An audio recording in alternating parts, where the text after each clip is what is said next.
Taylor Swift is engaged, news that likely won't sit well with the many men who believe that they're already in a relationship with her and travel to New York City each year to break into her apartment. I am standing on Cornelia Street. Taylor Swift only lived here for a few months, but years later she mentioned the street name in a song and has now become a tourist landmark. But her actual New York City address she has never mentioned. In a restraining order Swift filed this month against a stalker who claimed that Taylor Swift was the mother of his son, Swift wrote, "I do not publicly share where I reside and I've never shared my address."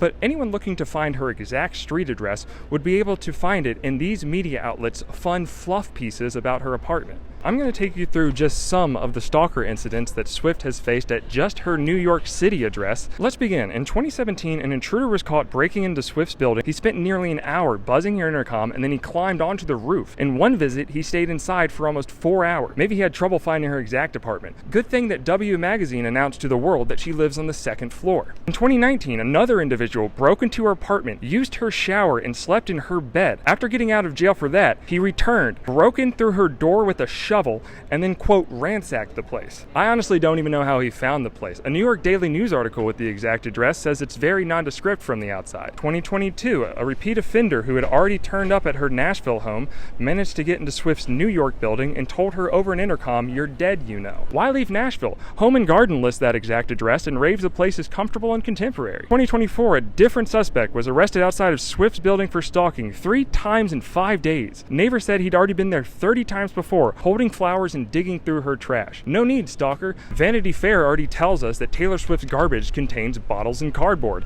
because we have to know about the garbage. Thanks to Google AI, if you just Google what is Taylor Swift's New York address, it'll just pop up at the top. It's pulling this information from these articles. Now, Swift tries to keep her addresses low-key. She even purchased her New York address under an anonymous LLC. But fortunately, the journalists at the New York Times were able to dig through the property records to verify that that LLC's address matched the address of her Nashville management company. Also, they can put out an article that reveals the bombshell that Taylor Swift's apartment has a half bath. I'm standing a few feet from the spot where a famous musician living in New York City was assassinated by an obsessive stalker waiting for them outside of their apartment in 1980. A 1979 New York Times article which lists John Lennon's exact address lets everyone know that the building has exclusive garbage, because we have to know about the garbage. Taylor Swift rarely talks about this problem in her life, but she has addressed it once. In an article she wrote for Elle magazine, she said, quote, "My fear of violence has continued into my personal life. I carry QuikClot Army-grade bandage dressing, which is for gunshot and stab wounds. Websites and tabloids have taken it upon themselves to post every home address I've ever had online. You get enough stalkers trying to break into your house,